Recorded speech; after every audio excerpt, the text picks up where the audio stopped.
अस्सलाम वालेकुम, this is Syed अमाद Gilani. आज की इस वीडियो में मैं आपको फर्स्ट ईयर का जो पेपर पैटर्न है इंग्लिश का वो आपको दिखाऊंगा। उसमें कौन से क्वेश्चंस हैं, पहला कौन सा क्वेश्चन है, दूसरा कौन सा क्वेश्चन है, उसका नोट क्या है, उसमें क्या क्या चीज़ें आपको जानना ज़रूरी हैं। सबसे पहले ये आपके सामने जो पास्ट पेपर आपको नज़र आ रहा है ये लास्ट पास्ट पेपर है 2019 का, क्योंकि 20 में एग्जाम नहीं हुआ था तो लास्ट पेपर हमारे पास 2019 का है। और यही पैटर्न जो है केपीके के सारे बोर्ड का पैटर्न है। पहला, हर सवाल के सामने 4 दायरे दिए गए हैं। सिर्फ सही जवाब वाला दायरा आपने जो है वो फिल आउट करना है, उसको ब्लैकन करना है। दायरों को शेड भरने के लिए नीले या काले रंग का मार्कर इस्तेमाल करें। जवाब में एक से ज्यादा दायरे भरने से जवाब गलत तस्वर होगा। ये जो नोट लिखा होता है इसको पढ़ना काफी जरूरी होता है। इसमें जो इंस्ट्रक्शंस आपको दी गई हैं आपने उसी इंस्ट्रक्शन के मुताबिक जो है इसको सॉल्व करना होता है। आपने दो कलर का यहाँ पे इंतखाब करना है, नीला या काला, ब्लू या ब्लैक। इसके अलावा आपने कोई कलर यूज नहीं करना।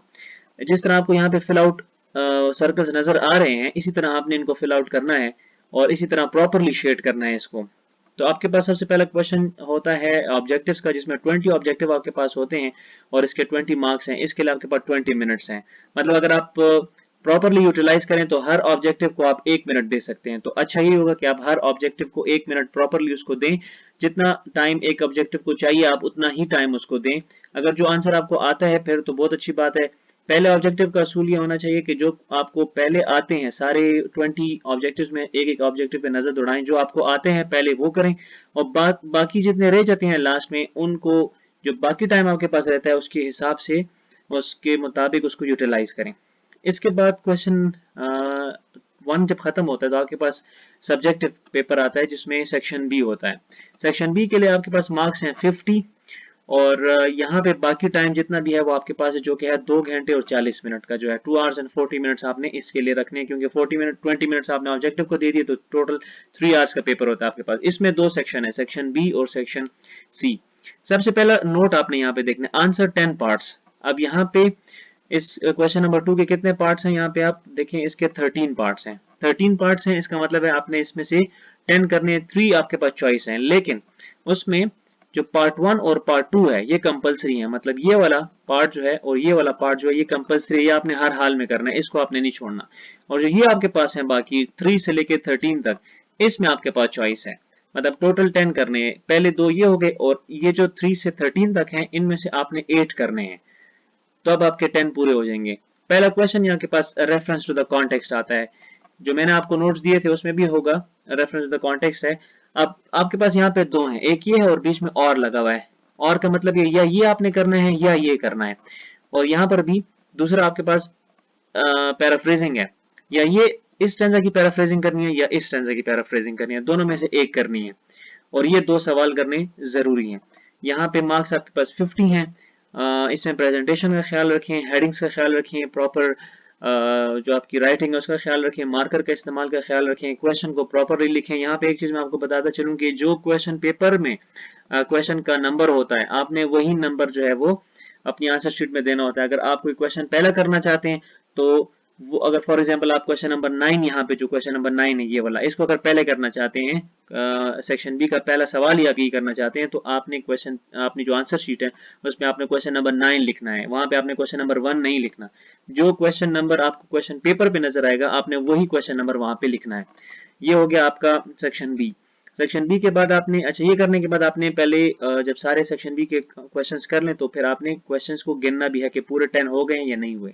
उसके बाद लास्ट सेक्शन आपके पास सेक्शन सी है, जिसके लिए 30 मार्क्स हैं और 30 मार्क्स में ये 3 क्वेश्चन आपने करने हैं। मतलब 10-10 सवाल, 10-10 नंबर के 3 सवाल हैं। अब यहाँ पे नोट पढ़ लें कि अटेम्प्ट एनी 3 क्वेश्चंस। अब यहाँ पे क्वेश्चन ये क्वेश्चन है, एक ये क्वेश्चन है, 2 हो गए, एक ये क्वेश्चन है, 3 हो गए और एक ये क्वेश्चन है, 4 हो गए। मतलब आपके पास 4 क्वेश्चन है। यहाँ पर भी आपके पास एक क्वेश्चन की चॉइस है, आपकी मर्जी है इनमें से, इन तीनों में से कौन सा, इन चारों में से कौन सा आप एक छोड़ना चाहते हैं।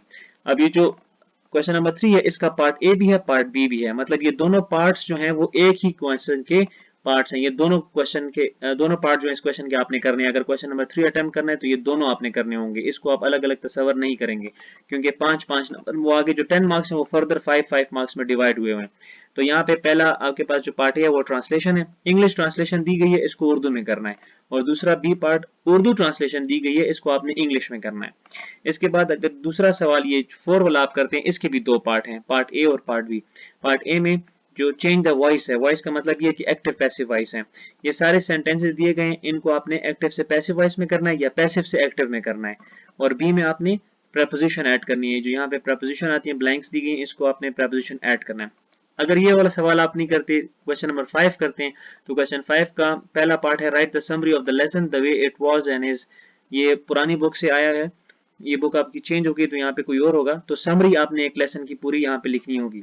और दूसरा कैरेक्टर स्केच, यहाँ पे कैरेक्टर स्केच अगर आप लिखना चाहते हैं तो ये वाला सवाल करते हैं तो पार्ट बी में आपने कैरेक्टर स्केच लिखना होगा। नई बुक जो है आपकी, उसमें आपके पास एक आखिरी जो यूनिट है वो द प्रोग्रेस है, तो द प्रोग्रेस का उसमें कैरेक्टर्स काफी इंपॉर्टेंट हैं, मतलब प्रोफेसर कोरी है, मिसेस मेल्टन है, तो हो सकता है प्रोफेसर कोरी और मिसेस मेल्टन के कैरेक्टर स्केच में से कोई कैरेक्टर स्केच यहाँ पर आ जाए। और अगर आप लास्ट क्वेश्चन करना चाहते हैं, मतलब लास्ट क्वेश्चन अटेम्प्ट करना चाहते हैं, तो लास्ट क्वेश्चन है write a letter to your friend describing an accident that you have recently witness. ये लेटर जरूरी नहीं कि ये वाला हो, चेंज भी हो सकता है। इसके 10 मार्क्स हैं। तो मतलब ये है कि आपने मार्क्स पूरे करने हैं यहाँ पे अपने, इन 4 क्वेश्चन में से 3 करने हैं और ऊपर जो 13 क्वेश्चन दिए गए इनमें से 10 करने हैं, लेकिन क्वेश्चन नंबर 1 और 2 जरूरी है। इस तरह आपने करना है।